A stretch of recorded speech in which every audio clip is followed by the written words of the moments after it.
Conference will now be recorded. So welcome everyone. Thank you. We're so glad you could join us here today for our presentation on management of truncal lymphedema with ABC Compression Solutions. What a great turnout. I'm so excited to see everyone. I'm Jennifer Wang, the president of Paradigm Medical. We are a national distributor specializing in lymphedema, post-mastectomy, and orthopedic solutions.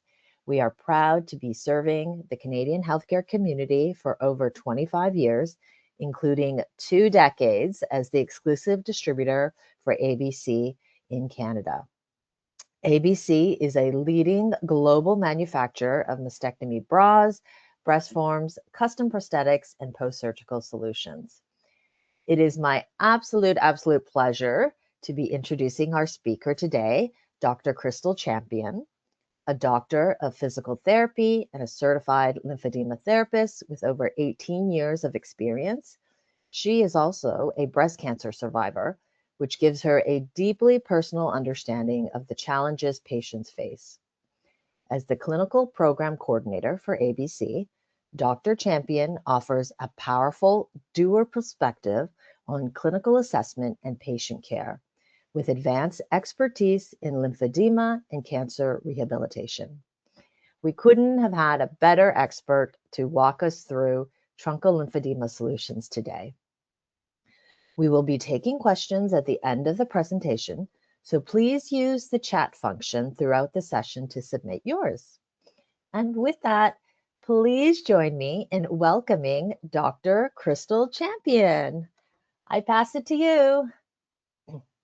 Hey everyone, thank you so much, Jennifer, for that introduction. And it is my pleasure to present to you today management of truncal lymphedema with ABC Compression Solutions. So today's presentation will focus on the signs and symptoms of truncal lymphedema. We'll talk about evaluation and treatment strategies and techniques. We'll also go over options for truncal compression, and I'll do an overview of ABC solutions that are available. And we'll also talk about patient and clinical resources that are available in collaboration with ABC and Paradigm Medical. So first of all, what is truncal lymphedema? So truncal lymphedema refers to swelling that affects the trunk or the upper body. So the areas of the body that can be affected include the shoulders, the chest, the breast, the abdomen, axilla, and the back. And it can be caused by damage to the lymphatic system that can be caused by surgery, chemotherapy, radiation, or even tumor in breast cancer patients. Truncal lymphedema is underdiagnosed, and there is a 70% incidence rate in patients being treated for breast cancer who will develop truncal lymphedema. Truncal lymphedema can have different presentations, and the photos that you see show how it can present in the breast itself, in the trunk or the posterior trunk, and then also into the chest wall and the axillary area. So again, all different patients with very different clinical presentations. So there are several factors for the development of truncal lymphedema in breast cancer patients. So lymph node removal in surgery is a risk factor. There is a higher risk of truncal lymphedema development with axillary lymph node dissection and mastectomy than lumpectomy and sentinel lymph node biopsy. And it's just that, a mastectomy is a more involved surgery, as well as an axillary lymph node dissection than a lumpectomy and sentinel lymph node biopsy. So you have more damage to lymphatics that occur with the mastectomy. There's scar tissue formation after breast cancer surgery that can occlude lymphatic flow. Radiation therapy and radiation fibrosis can cause truncal lymphedema, again, impeding lymphatic flow and damage to the lymphatics. And also patients that have chemotherapy as a part of their breast cancer treatment, especially those chemotherapies that are taxane based. There's some research that has been shown that it can cause decreased lymphatic contractility, which leads to decreased flow in through the lymphatic system. Some other risk factors for truncal lymphedema include tamoxifen, which is a hormone therapy used to treat hormone-positive breast cancers. So tamoxifen has been shown to disrupt normal skin drainage and can cause lymphatic leakage into the tissues. Patients with obesity or a BMI of greater than 25 with an active lifestyle and other comorbidities can cause truncal lymphedema. Again, with the lymphatics being right underneath the fatty layer of the skin, the more body fat that a patient has, you have more pressure and more occlusion of the lymphatics. Smoking can lead to truncal lymphedema. It can lead to delayed wound healing and tissue healing after surgery. And also there's an associated risk of truncal lymphedema based on your breast size. So when we're specifically talking about breast lymphedema, the higher the cup size, the higher the risk of developing lymphedema in the breast. So with an AB cup size, there's about a 15% risk. And for a C cup size up to double D, it has been shown to have a 48% increased risk of developing truncal lymphedema. And then also there's a genetic component. Some patients already have a genetic predisposition to developing lymphedema. So truncal lymphedema can significantly impact quality of life for breast cancer patients. So some common impairments that we see, it's pain, range of motion, mobility restrictions, impaired abilities for ADLs and IADL function or just day-to-day activities, impaired upper extremity function, there's impaired social function, there's negative psychological effects and functioning, there's an overall perception of negative body image, and truncal lymphedema can also lead to the improper fit of clothing and bras. So just quite a few areas in which the burden of truncal lymphedema can impact quality of life. So screening and assessment for truncal lymphedema, we'll talk about when to begin and what to look for. So as I mentioned before, truncal lymphedema can be difficult to diagnose. One example is it can be masked by obesity or existing skin tissue. So again, detection of breast edema can be masked by breast tissue, or if obesity is a factor, it's difficult to determine swelling that can be associated in the skin folds of extra tissue. And this can also make it more difficult for a clinician to assess for truncal lymphedema, and again, determining what is obesity related tissue and exactly what is related to truncal lymphedema and swelling. Another issue is patients or therapists' discomfort with patients disrobing during treatment. I know for me as a lymphedema therapist, and when I first started working with breast cancer patients, I was a little intimidated to ask women to undress for assessment because in transparency, a lot of them expressed just not wanting to show or expose their surgical scars and the changes that their body had just gone through. So that can be a factor in missing the signs and symptoms of truncal lymphedema and not being able to get an accurate picture of exactly what's going on with the patient's body. So again, newer lymphedema therapists who don't have a lot of experience with this patient population, it can be very intimidating to ask women to disrobe for assessment. And this can actually lead to delay in catching what those symptoms are. And then next, difficulties in diagnosing can include the clinicians relying on the patients to report to them what their symptoms are. I know for me as a breast cancer survivor and having a lumpectomy and breast surgery, I had a lot of loss of sensation.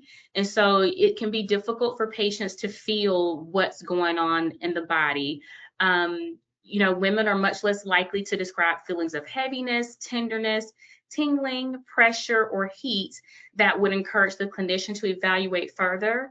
And also, some women think that this is just a normal part of recovering from having breast surgery, and so they may not necessarily know that these symptoms are actually an issue for them in terms of their recovery.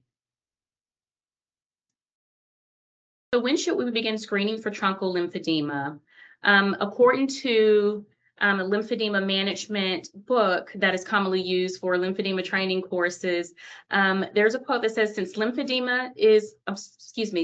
lymphedema is difficult to identify, it is recommended to assume truncal involvement when the extremity lymphedema is present, such as the arm. And I thought this was very impactful because it's easy to identify when a patient has a swollen arm.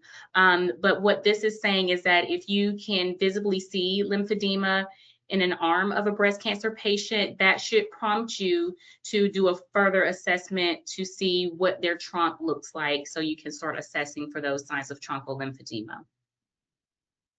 Also, according to the National Lymphedema Network, they recommend screening for anyone who's had lymph nodes removed from the body because there is a risk of developing swelling or truncal lymphedema. I'm a big advocate for therapists trying to see patients preoperatively, if possible, to get a baseline assessment so that you can get those truncal measurements, range of motion measurements, and then post-operatively, you'd have a better sense of what changes have occurred with the patient. And also, this can kind of help more with early detection and screening. And we know that lymphedema is much easier to treat when we can catch it in the earlier stages. So in my research, I have found that there are lots of studies on breast cancer related lymphedema as it relates to the extremity and the arm, as well as assessment tools that are out there. But I found that there's no fully validated method or gold standard to assess for truncal lymphedema. So with this at ABC, we developed a truncal lymphedema symptom screener to help clinicians during the evaluation to identify and to be able to document those symptoms of truncal lymphedema that the patients will present with. And later in the presentation, Jennifer and I can talk to you about where you can access this tool to have in your clinical practice. So some of the common signs and symptoms of truncal lymphedema, and these are included in the symptom screener.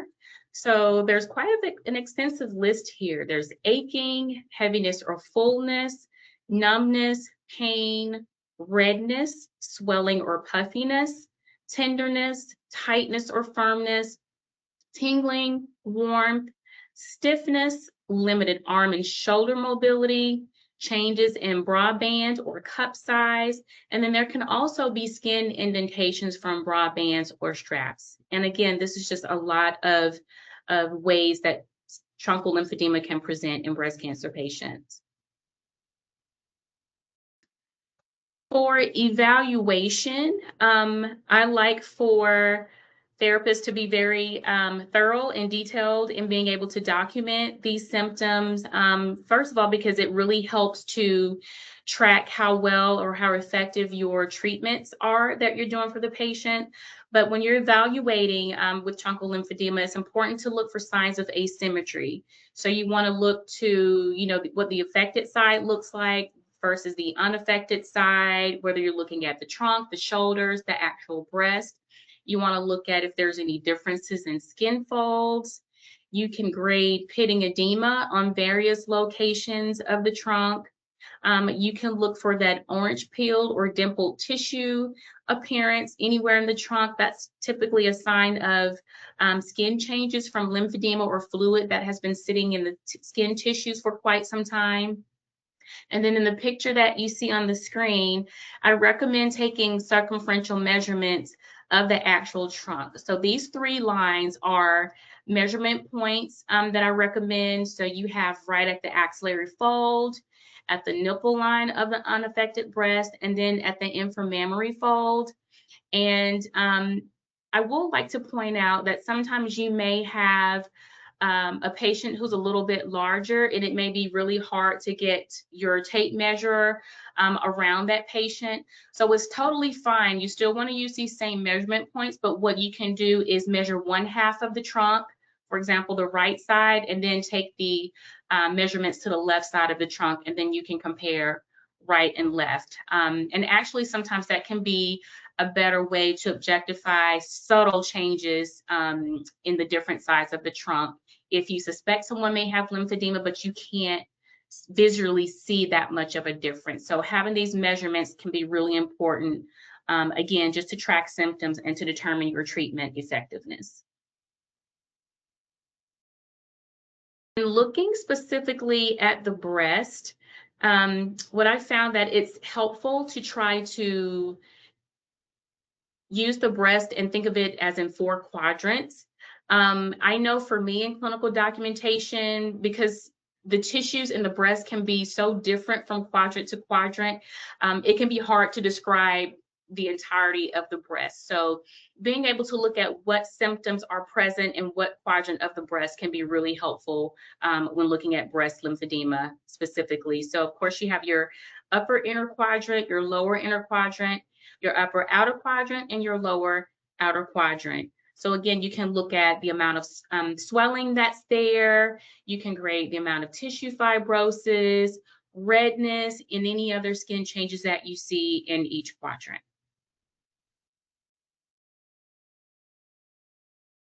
So again, as I said before, there's really no gold standard of assessing for truncal lymphedema, but there are other detection methods other than our clinical evaluation that can be used to detect truncal lymphedema. So fluid in tissues can be assessed via ultrasound and mammography. Breast MRI imaging can detect truncal lymphedema and fluid in the tissues. There's ICG lymphography, which can look at fluid flow and the lymphatics in the trunk. And then there's also something called the tissue dielectric constant that we'll talk about momentarily. The only thing with these detection methods is that I know here in the United States and how our insurance works here, a lot of these methods and screening tools can be very expensive for a patient. And so a lot of patients may not want to undergo that additional testing and screening because of the cost. And then that's just one more test that they have to do after having already endured so much for breast cancer treatment. So I do want to point that out, that not all patients will be open to this. What I find interesting is something called the tissue dielectric constant. And there's a tool, it's called the Delphin Lymph Scanner. And what it does is it measures the percent water content in the tissues. So I know I mentioned before that we can take circumferential measurements around the trunk to determine truncal lymphedema. But if you really want to get a good idea of how much water is sitting in the tissue, this can be a tool to help with that. It's non-invasive. You literally just turn on the device and then you hold it on different points on the skin, and then it gives you that percent water content. So when you're looking at the breast, a ratio of 1.4 or greater can be indicative of truncal lymphedema. And then also when you're looking at areas on the trunk like the chest wall, the axillary area, the lateral trunk, posterior trunk, a ratio of 1.20 or greater can be indicative of truncal lymphedema. On this slide, for using the Delphin Lymph Scanner, it's recommended when you're looking at the breast, as I said before, that you break the breast up into 4 quadrants so you can get a better sense of kind of what's happening in those 4 quadrants of the breast. And again, you also want to compare the involved side to the uninvolved side. When you're using the scanner on areas outside of the breast, I recommend just making sure you are consistent with the areas that you're testing. So just try to use those same measurement points each time for consistency of documentation. Our outcome measures to grade the quality of truncal lymphedema and its impact in breast cancer patients, there are some that are specific to truncal lymphedema. There is a tool called the Breast Edema Questionnaire, and it looks at the symptoms specifically related to breast edema, as well as functional limitations, the emotional and physical impacts of truncal lymphedema. And this can be a very helpful tool for early detection. The downside to this tool is that it has not been validated in English and only in Dutch, but we can still provide that resource to you. But again, just I know in my practice as a physical therapist, there are some tools that look more at function and not specifically at breast or truncal lymphedema. So this is a great one to help monitor symptom progression over time. There's also another tool specifically related to breast cancer related lymphedema. And again, I'll just kind of let you all know that this tool is also difficult to locate. It's embedded in literature, and that's where I found it. So again, it just kind of further drives my point that there's no fully validated or gold standard of screening for truncal lymphedema. So it's really hard for therapists to find these tools to be able to use for patient evaluation. But the lymphedema breast cancer questionnaire is something that the patients can fill out. It's all self-reported. It looks at 19 symptoms of lymphedema, including the breast and the trunk. It focuses on, symptom management, and it has shown to have good test and retest reliability. So again, the tool is out there. It just can be very, very difficult to find to use in clinical practice. So now we'll move into treatment and management of truncal lymphedema. We'll kind of talk about some techniques and best practice. So complete decongestive therapy is the gold standard of treatment for lymphedema in general, but also specifically when we're talking about truncal lymphedema. So complete decongestive therapy is comprised of 4 components into 2 phases. So you have phase 1, or the intensive phase, where the goal is to reduce the swelling and trying to return the affected area to normal functioning. And this is where the patient can undergo manual lymphatic drainage. There's compression bandaging in garments to help with decongestion of the truncal area. And then you can move into phase 2, which we can kind of consider the maintenance phase, in which the goal is to maintain the reduction of the fluid seen in phase 1. So through both phases, you want to combine exercises as well as meticulous skin and nail care to help facilitate proper and adequate drainage in your lymphedema treatment. But a lot of patient education is also important for phase 2 so that those patients know how to manage their symptoms long term. In terms of manual lymphatic drainage, I like to point out the MLD pathways that can be used for truncal lymphedema. So the focus is on truncal clearance. I know with lymphedema training, when we're taught to decongest the extremity for lymphedema treatment, we always start with the trunk. So it's kind of the same principle with truncal lymphedema. We want to start with the trunk, but we kind of want to stay there and spend a little bit more time. So again, just focusing on truncal clearance. You want to utilize the axillary lymph nodes on the same side if they are available to use, or if they've not had any damage from lymph node dissection or radiation treatment. And I always like to point out, like, don't forget your collateral drainage pathways. And what I mean by that is using the peristernal lymph nodes, the intercostal lymph nodes, clavicular nodes, and then the lymph nodes on the opposite side of the breast cancer treatment to help facilitate drainage. Those can be key in helping to get a better result in the truncal clearance. In addition to the anastomosis that are typically used to drain a quadrant. So looking at your AAA, or your anterior axilloaxillary anastomosis, your AI, or your axilloinguinal anastomosis, and then also not forgetting to treat that posterior trunk by utilizing the PAA, or the posterior axilloaxillary anastomosis. In terms of managing radiation fibrosis itself, this is going to be a huge part of managing truncal lymphedema. As I said before, radiation can cause scar tissue, fibrosis formation in the trunk that can impede lymphatic flow. So there are several tools that can be used to help facilitate managing that fibrotic tissue. One tool I'd like to point out is the Ryan Corp LTU 904 low-level laser, which is considered to be a cold laser. It has no heat to it. It is a handheld device, and it works by penetrating tissue to stimulate cellular activity. It can reduce inflammation, and it can help to promote tissue regeneration.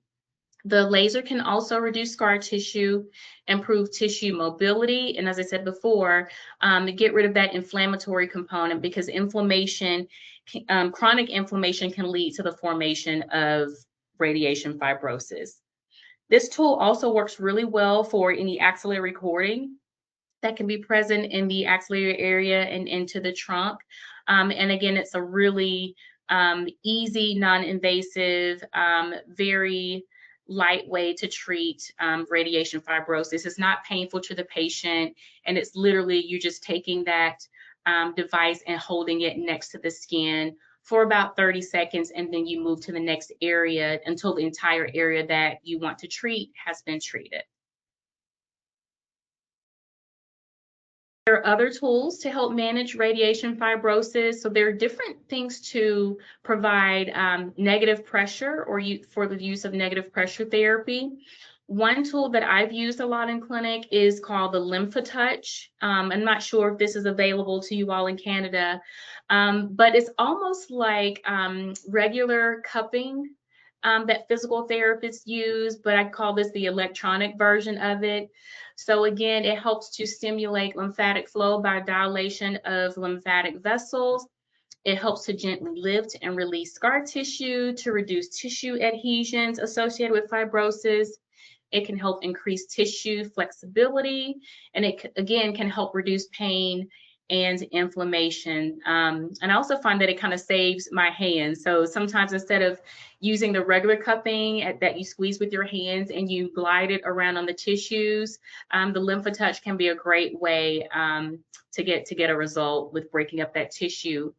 It also has vibration or oscillation to it, in which vibration can help stimulate more lymphatic flow. So there is an option to use vibration or oscillation in addition to the negative pressure with the Lymphetouch. There's also several other handheld tools that therapists can use to help break up the tough tissue associated with radiation fibrosis. And just from patients I've treated, radiation fibrosis, that skin is very, very tough. It can feel like leather sometimes, and it can be very resistant to, just general stretching and things of that nature. So sometimes there are tools that will be needed to help facilitate managing that tissue. So there's different myofascial techniques or tissue mobilization techniques that can be used. So you can do scar massage, you can do gentle myofascial release of the tissues to the involved quadrant. The pink ball that you see on the screen, that's called a spiky ball. That's something that you can use with your patients, or something that can be integrated into their home program that they can take and kind of rub gently on the skin to help facilitate breaking up some of that fibrotic tissue. There are gua sha techniques or tools that can be used that are kind of popular now. And then you can also use, with the gua sha and the Graston tools, those are called instrument-assisted soft tissue mobilization. So sometimes those can be used to help with tissue mobilization.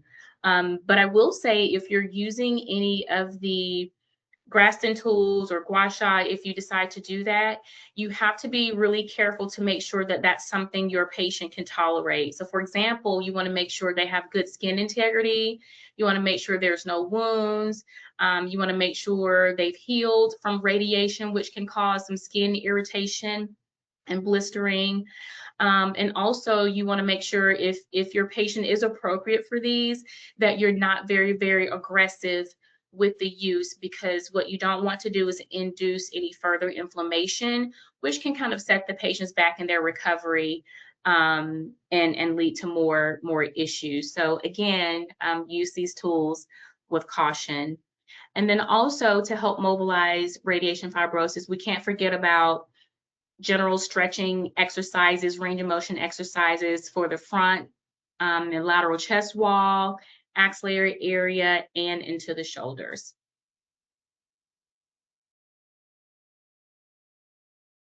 In managing radiation fibrosis, there are a lot of different foams, chip bags, swell pads that can be used along with compression for truncal lymphedema. So they're all made in different shapes, sizes, depending on what area of the trunk you're trying to treat.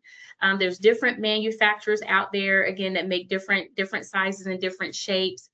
But the point of chip bags and swell pads is it can help to soften fibrotic tissue with the channeling in these pads that can help facilitate lymphatic drainage.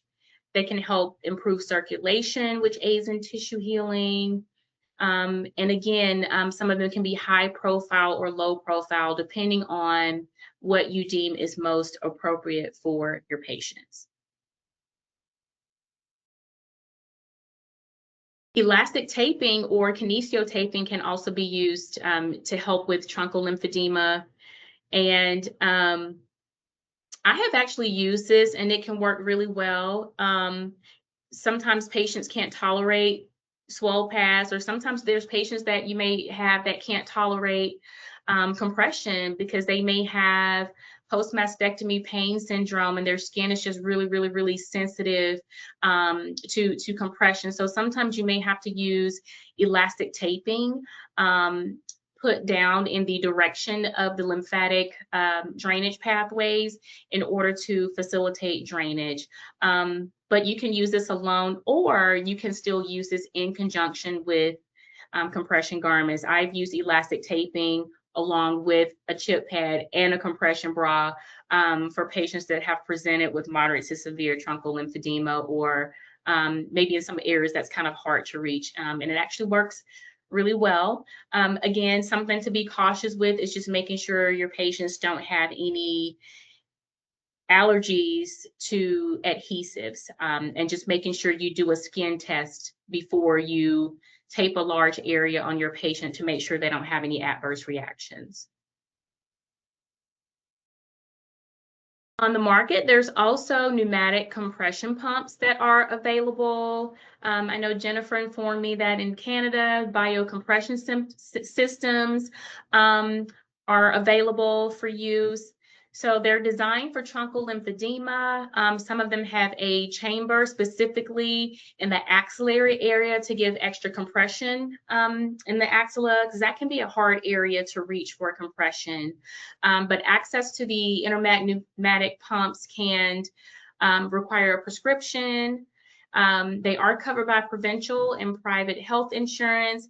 And Jennifer, on our call with Paradigm Medical, they are a distributor of these pneumatic compression pumps. So again, it's a good way to further help treat your patients and facilitate the breaking up of scar tissue, as well as managing that swelling from truncal lymphedema. So now I want to go over some solutions and truncal compression garments available through ABC. So we offer 6 different truncal compression bras, and all of them can be used for daytime or nighttime compression. It just depends on the need of your patient. You know, you may have patients that just need some control during the day, and you may have some patients who have more involved lymphedema that involves them to have daytime and nighttime compression. So what I love about our product offering is that I say we have a little bit of something for everybody. We have bras ranging from low levels of compression to higher levels of compression. And the guide that you see here kind of highlights the zones of each bra and kind of where the patient is getting the compression.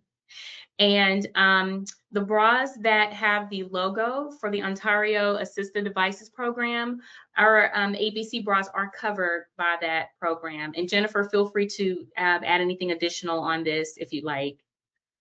No, that's great. We just wanted to highlight, because this is a new listing with the Assisted Devices Program. These 4 styles, which are highlighted here, are now covered. So that's very exciting. So patients can get the tools that they need. But thank you, Dr. Champion. Welcome. So when we talk about truncal compression levels, I want to talk about how the compression level that we typically would use for managing lymphedema in the extremities are not necessarily what is used for managing truncal lymphedema. And I'll go into a little bit more detail here. So the chart that you see is from a garment a testing facility in Europe who tested ABC compression garments along with some other garment manufacturers, our truncal garments. And what they were looking for is the levels of compression that were exhibited in these garments. And believe it or not, 15 millimeters of mercury was the highest level of compression shown to be exhibited by a lot of the truncal compression bras.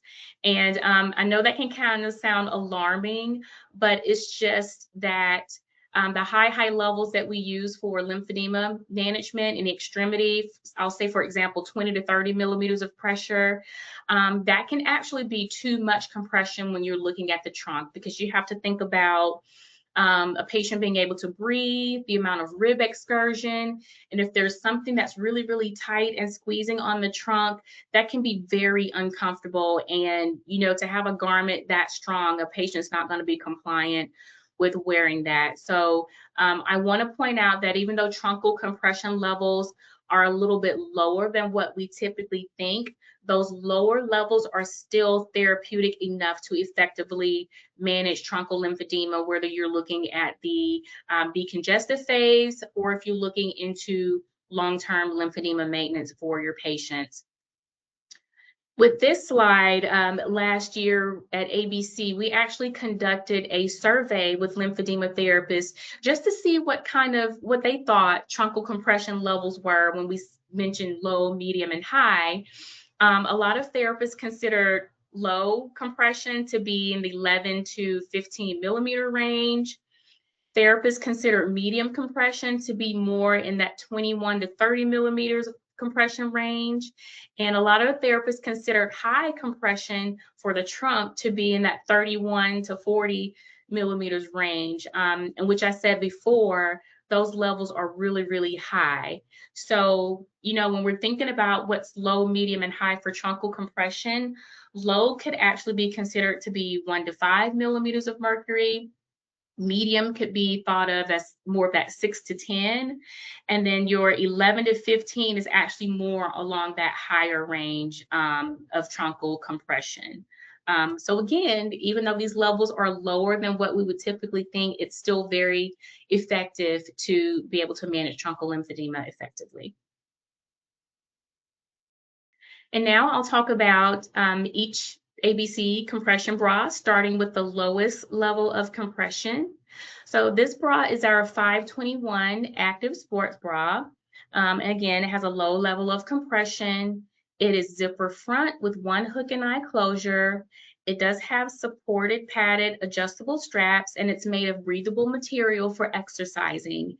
It does have built-in pockets for pads, breast forms, or shapers. And I'll actually also take a step back for a second. All of our truncal compression bras can accommodate breast form, shapers, and any swell pad of your choice. You can pair with them.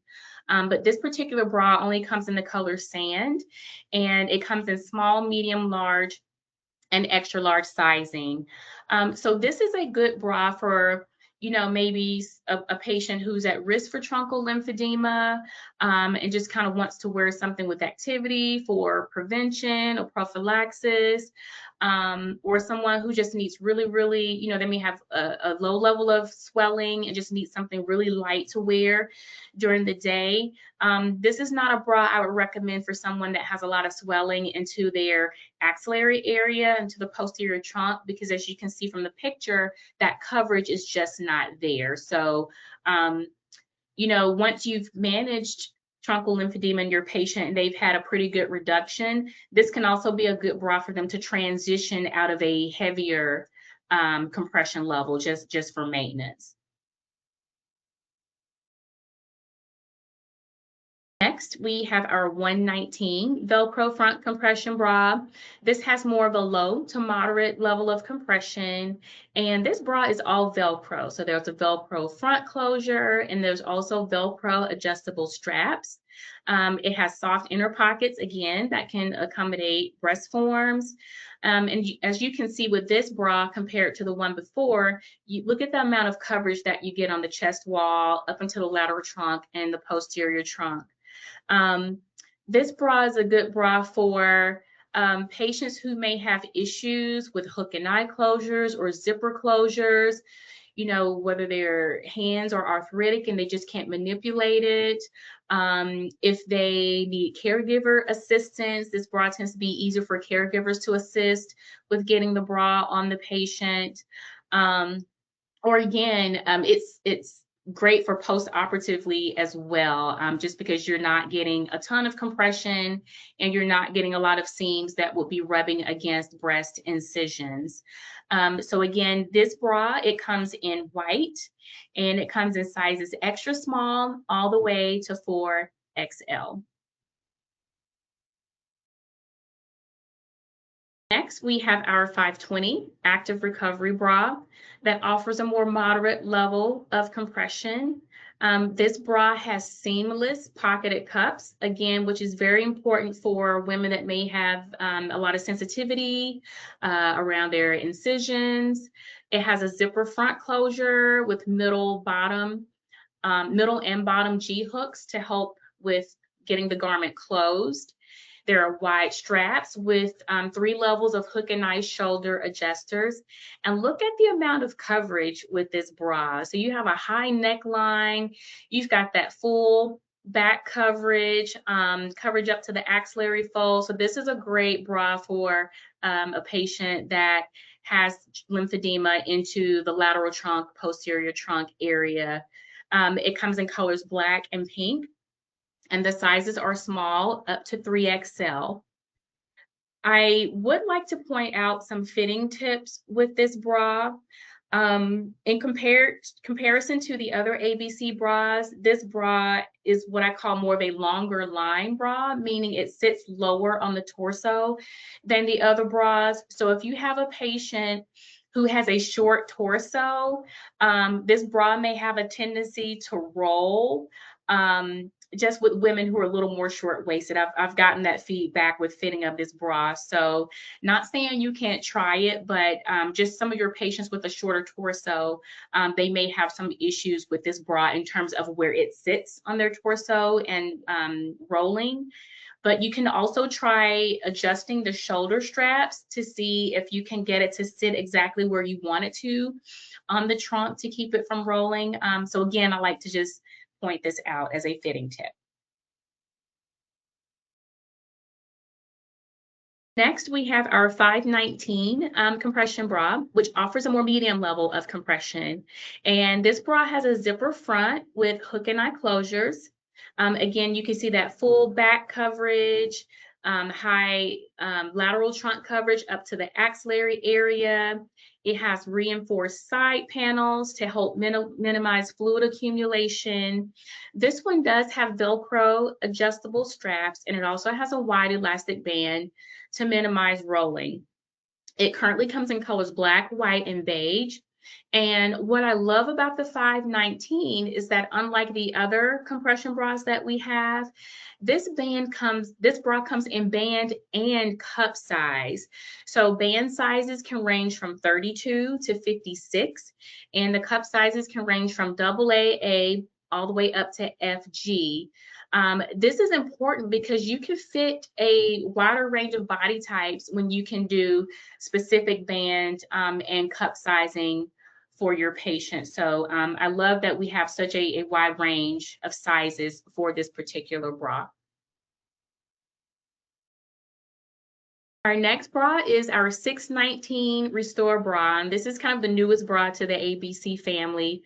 It offers the same level of compression as our 519, and this is actually more of an upgraded version of the 519. So again, you've got great chest wall coverage, you've got great posterior trunk coverage. It comes in color black. Again, you have that wide range of band sizes and cup sizes. And on the next slide, I want to point out why this is a little more upgraded compared to the original 519. So some of the upgraded features with this Restore bra is it now has color contrasted hook and eye closures, which makes it easier for patients to see where those closures are when they're getting dressed. It also has top and bottom zipper comfort covers, just so that when patients are active and moving around or bending forward, that they don't have the pressure of zippers pushing into their skin and causing discomfort. Instead of Velcro, it now has swan hook and loop shoulder strap adjusters. And with this type of shoulder adjustment, it's more discreet underneath clothing and can lay flat. And I know that's important for a lot of women. Especially with breast cancer survivors being younger and younger, they really want to wear something underneath their clothing that you can't really detect. So the sleek design of the 619 is a really good choice. And also there are some people who just don't like Velcro. Over time, Velcro has a tendency to curl and it doesn't lie flat and it can show more underneath clothing. So this one hook and loop adjuster is a great upgrade that we have for that. And again, you have that soft blended cotton fabric and you have the reinforced side panels to help with control of more of that lateral trunk and axillary lymphedema. And lastly, we have our 519F compression bra flat. So this bra offers our highest level of truncal compression. This one does have the wide Velcro straps. So it's just like the 519, but it's a flat version because it does not have molded cups. So this can be a good bra for women who have mastectomies with aesthetic flat closures, and they have a lot of swelling into the chest wall. This can be a great bra for that. I have had some feedback that there are some patients or male breast cancer patients have benefited from the use of this just because you get more of that pressure right against the chest wall. And it comes in colors black, white, and beige, and then it comes in band sizing, 32 to 56 NM. And the NM stands for non-molding because there is no, again, molded cups with this bra. I will go back just a moment because we do get questions about if we offer our 619 in a flat version. Currently, we do not. But what a patient can do is if they're really not wanting to have a bra that has Velcro and they're still wanting to wear this bra with a flat closure, or if they have significant breast lymphedema and they need a lot of extra compression to control the breast swelling, you can actually just go to a smaller cup size in this bra. So for example, if the patient normally wears a D cup, she can size all the way down to a AA or A just to get more targeted compression specifically in the breast area. So I always like to point that out as a fitting tip as well. On this slide, I like to show what the 519 compression bra flat looks like compared to our original 519. So this is showing the same woman in the different bras. And then with the 519 flat, you can see, hopefully you can tell in the picture, how much more compression there is against her chest wall and her breast area. So you can see that her breasts look more compressed in this picture compared to the regular 519. So again, just a way to show you, you can target compression in the chest wall with a selection of a 519F. I also get questions about if a patient that's had a unilateral or a single mastectomy, what would compression look like for this patient? So our lovely model here is a great example of someone with a single mastectomy who still needs compression on her chest wall and what that could look like. Again, pointing out all of our bras can be paired with a breast form. So if she were to wear her breast prosthesis with this bra, it will give her even more compression against that chest wall to manage swelling and tissue fibrosis. So I always like to use this as an example. I have had a very unusual situation in which I had a patient who had significant breast lymphedema after treatment. And even though we offer an expansive size range, she just simply did not fit into the size category for any of her bras. And so I had to resort to some other ways to get her decongested before we could transition her into a compression bra. So that involved using a reduction vest kit to help. And we even also did short stretch bandaging around her breast and trunk to help decongest her enough to get her to a size to where she could transition to a compression bra for further treatment and for maintenance. So again, if you ever have a situation like that, that's kind of a tip or a trick that you can try. So all of our truncal compression garments are measured by taking a bust and an underbust measurement. So whether you're using the bras that have the band and cup size, you're going to use this, as well as the bras that are small, medium, large, extra large sizing, you will still have to take a bust and an underbust measurement in order to determine the appropriate size for your patient. So depending on the bra, the size chart can differ a little bit. So I just wanted to show an example of what our size charts look like for the bras. So for example, a bra with small, medium, large, extra large sizing. This is an example of one size chart.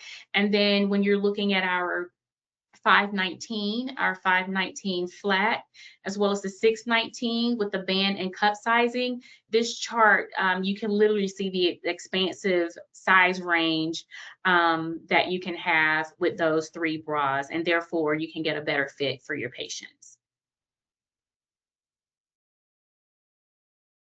Now I'll talk about ABC breast forms and shapers that we have available that can also assist with managing truncal lymphedema. So our newest accessory is our satin massage form shaper.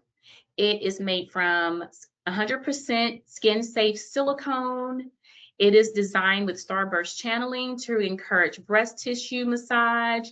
And the channeling on the back of it kind of mimics what the channeling on a swell pad would look like. So it's really effective in that way. So it can promote comfort for truncal lymphedema symptoms. And the other nice thing is that it can be worn directly against the skin or within a pocketed bra. Patients will get the most benefit from this if they wear it directly against the skin. It can lay flat, so this can be used for a patient that has had breast conservation surgery or lumpectomy, or for a patient who's had a mastectomy and they just need some additional control with compression on the chest wall. It can lay flat.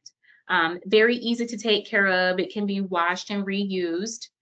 And again, it's just very soothing to the skin. It's very thin, it's lower profile. And sometimes women may have a preference to wear this versus some of the chip pads and swell pads that I talked about earlier that can be really bulky and can show underneath clothing. So this is a nice alternative for a patient to wear to manage lymphedema in the breast and the chest wall. ABC breast forms that can also support truncal lymphedema. We have a lot of breast forms, but what I wanted to point out are the ones that are really popular in your area. We have massaging breast forms. Again, these are also made of silicone. They're different shapes. There's different technology, like we have our patented diamond technology that can help with cooling. Again, the channeling can help facilitate massage of scar tissue and promote lymphatic flow. So again, you have the massage form super soft, our diamond classic, and we also have a form called the ellipse. It's more rounded in shape. So if you had a patient that just wants a different look versus a teardrop shape in a breast form, these can be used. And as I said before, these can be paired with our truncal compression bras to help more with symptom management.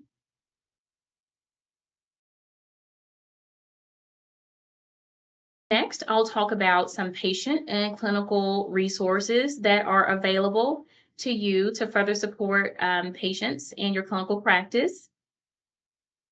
So there is an ABC Healthcare Providers portal, but the resources that I'm going to go over are also available through Paradigm. So I highly recommend that contacting Paradigm to have access to these resources. So you can actually connect with me, the clinical program coordinator, if you have any specific clinical questions. So, if you have a breast cancer patient that has a certain presentation and you need help on which bra or which product to recommend for that patient, I can certainly help with that. We do have patient education brochures and samples that you can have for your patients. You can sign up for email updates to stay up to date on new product innovations that we have. And then again, we also have resources for truncal lymphedema and post-surgical care. As I mentioned earlier in the presentation, we do have that truncal lymphedema symptom screener that's available. And then the brochures that we have, I'm going to show you what those are in just a moment. And again, you can obtain these resources through Paradigm Medical.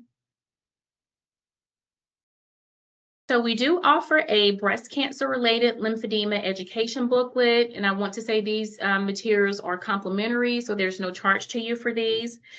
So this one is a 10-page education guide that explains breast cancer related lymphedema.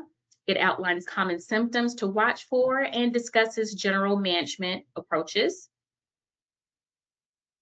Next, we have a recovery and patient care treatment guide, and it's a 14-page patient resource covering essential information for breast cancer recovery, including mastectomy products and supportive care options. And then we also have a post-surgical lymphedema symptom screener. So the truncal lymphedema symptom screener I mentioned earlier is more so for clinicians to use in clinical practice. But with this post-size card here, it's more for patients to use to take with them, and they can help kind of, determine if they're having any signs of breast cancer related lymphedema. So if they are, they can check off those symptoms, and it kind of prompts them to talk with their medical team about getting a referral to see a lymphedema therapist for treatment. So these are really nice resources for you to have in your clinical practice that you can give to your patients. And next, I will turn it over to Jennifer. Thank you, Dr. Champion. Just specific to Canada, we also offer a customized brochure, which we can make with your clinics or fitting rooms contact information that highlights all the different truncal compression garments that are available. And we can customize this with your specific information. So you have a handy referral tool available to let patients and other healthcare providers and referral partners know that these are available.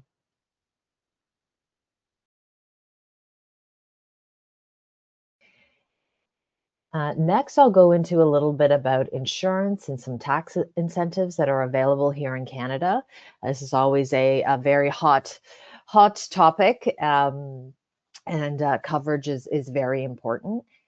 So first off, all patients will need to have a lymphedema, truncal lymphedema diagnosis, and have a prescription in order to be able to access these reimbursement or income tax incentives.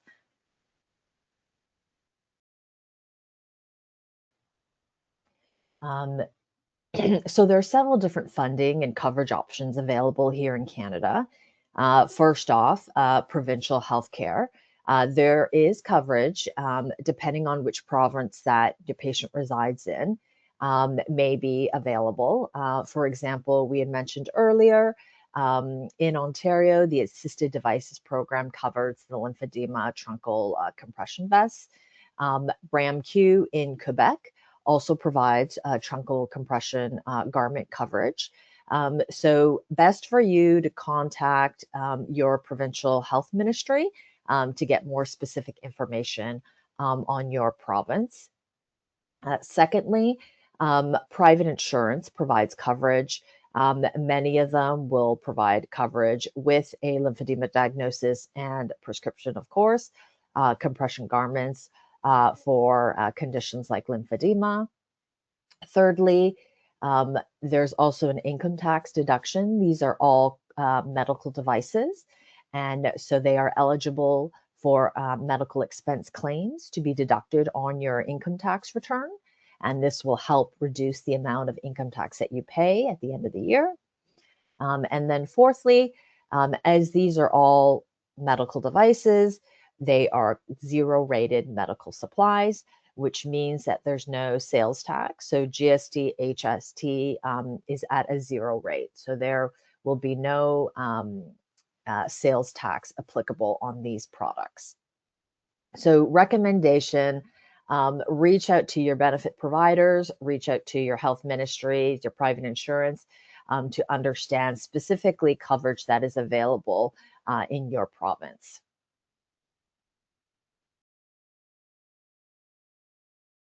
And lastly, we just wanted to let you know some additional programs, training programs that are available through Paradigm Medical that are specific to mastectomy fitter training or pneumatic compression pump fitter training or orthopedic footwear and foot care training, which also includes lymphedema footwear and sizing and fitting for those types of patients. If you're interested in learning more about these other additional training options, please reach out to us at Paradigm Medical, and we're happy to get you signed up for that.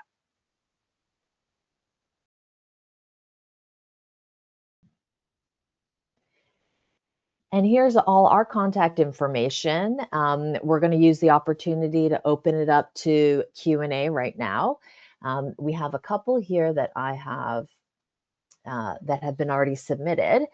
So thank you, everyone. I'm just going to dive into questions now.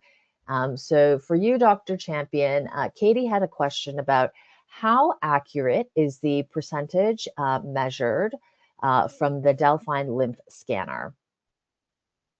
It's pretty accurate. It's again, good retest reliability.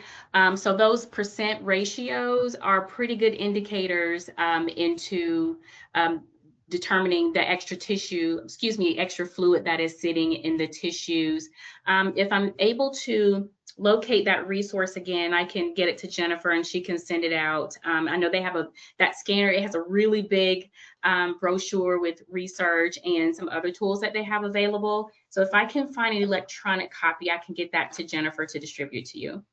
Perfect. And following the presentation today, we'll be sending out an email with the video recording as well as all the resources that Dr. Champion mentioned during the presentation so that it'll be available for everyone and it'll be handy for you to access it. So we also have another question from Tanya. Are any of the bras appropriate for a double mastectomy? Absolutely. Honestly, you could use any of them, like the 520 recovery bra can be used for a double mastectomy. And if you could clarify your question, are you double mastectomy with or without reconstruction? Because I think the fact that we do offer a bra that does have non-molded cups, whether they're having reconstruction or a static flat closure can make a difference in terms of which bra you select for the patient.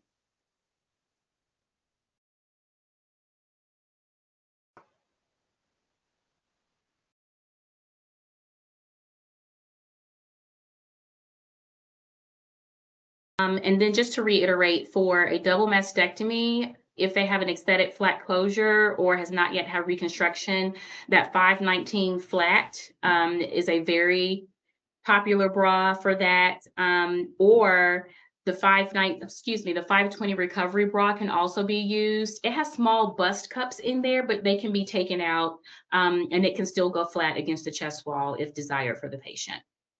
And In Dr. addition to Chan, the one, yes, oh, sorry, just Tanya clarified that it's without reconstruction. yes. 519 flat is ideal, but I realize that, depending on where the patient is in the recovery process, it is our highest level compression bra, and the patient may not be able to tolerate that. So you could also do a 119, or you could do the 520 recovery bra, depending on how much compression the patient can tolerate.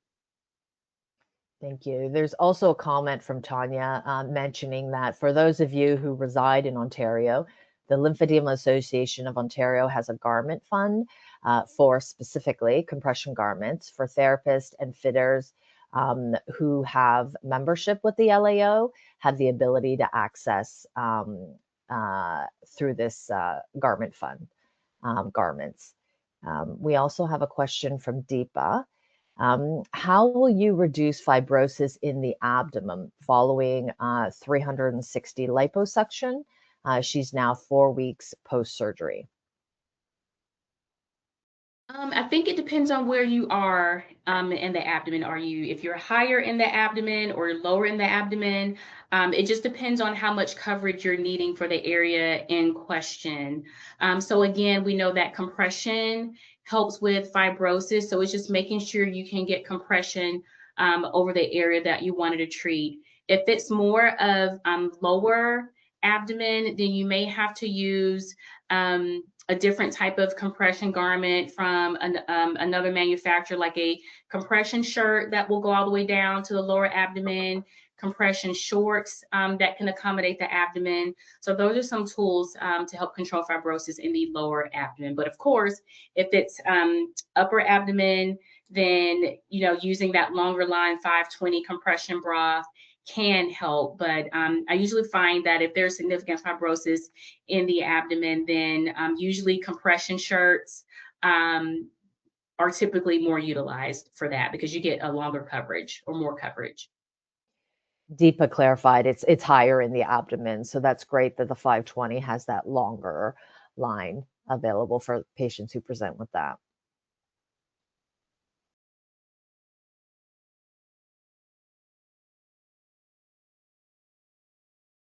We also have a add-on question. As a physiotherapist, can any modalities be used to treat fibrosis?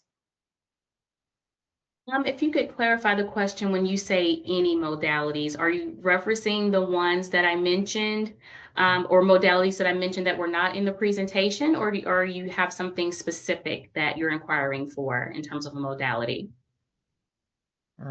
Deepa clarified laser or ultrasound.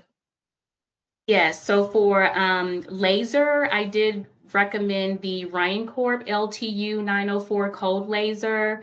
That's a very popular modality in helping to treat fibrosis. In terms of ultrasound, I don't have a lot of data on that.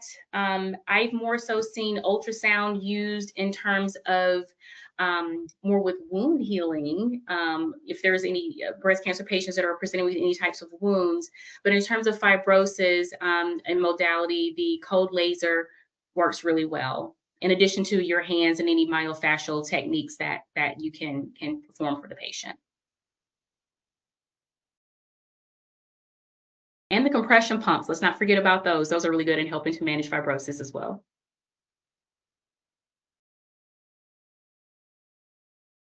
Yes, we've seen that here in Canada where patients who present with fibrosis or very difficult to treat levels of fibrosis, absolutely the pneumatic compression pumps have been very effective with that.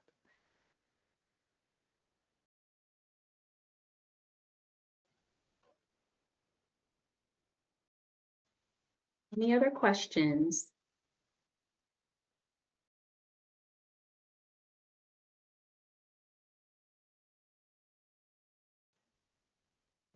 Please use the opportunity while we have Dr. Champion on the call. I know she's happy to walk through whatever specific questions that you may have.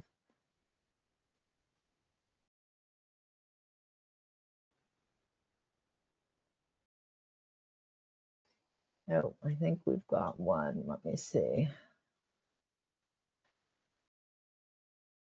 For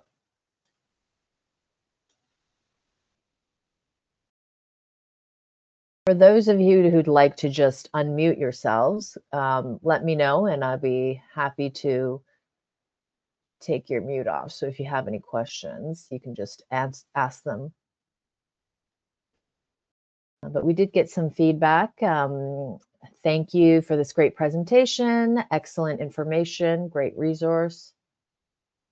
Okay, so Alan, go ahead. I've unmuted you, so you can go ahead and just ask any questions you may have.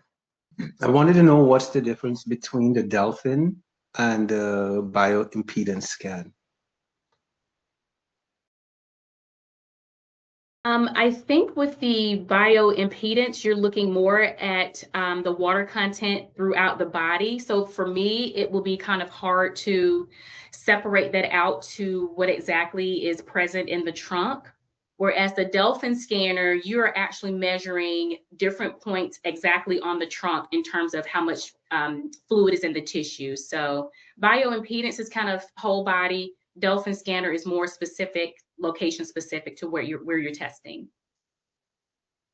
Awesome, thank you. You're welcome. Great questions. Yes, that was a great question.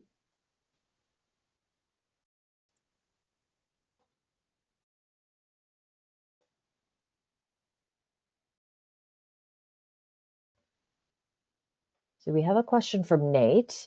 When measuring across the 3 points on the trunk, when someone has a very low hanging breast, where the nipple points down, are you still measuring at the nipple point?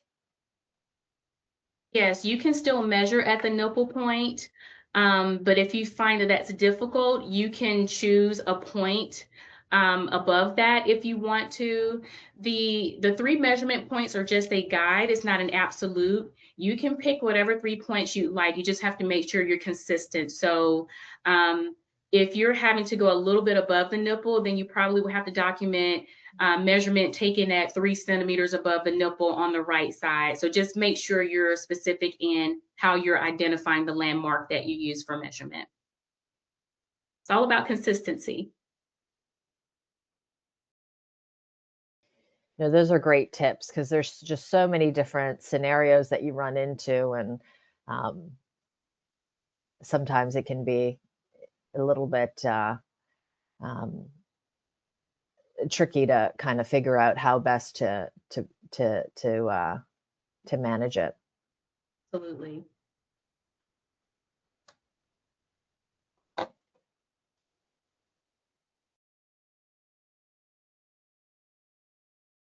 We've got some feedback. Tanya says, excellent presentation. Thank you very much, Dr. Champion. Mary says the same. Welcome. It's my pleasure to present to you today. And Jennifer, thank you again for the collaboration. Oh, we are so grateful to have you here. As you had mentioned earlier in your presentation, there's not a lot of resources that are available specifically for the trunk. So it's great to have you here today. Your presentation is extremely thorough and very thoughtful. And then to have you with all your clinical experience being able to take our fitters and our clinicians through their specific questions has just been such a resource for us. So we really appreciate you taking the time today. So we'll give it a few more minutes. If there's any last minute questions, let's get them out there. And then otherwise we will end the webinar. But if you do have any questions that pop up down the road, please don't hesitate to reach out to us at Paradigm Medical. We are always available. You can call, email, even fax us if that's something that you prefer. All our contact information is available through Dr. Champion. If you can just throw up that slide again with our contact information, or just respond to the email invitation that was sent to you. We are here for you, and we are happy to address any specific questions that you may have. Once again, this will be recorded. We'll send out the recording. If you missed any parts of the presentation, or if you'd like to use it as a resource afterwards. In addition, all the resources that Dr. Champion mentioned during her presentation, we will have those available for you too as well. And with that, if there's no other questions, thank you everyone for taking the time today. It's so important, education and staying up to date. So we appreciate you taking the time to invest in yourself, and as well invest in your patient's health. Take good care, everyone, and we will hopefully see you again soon. So bye-bye for now.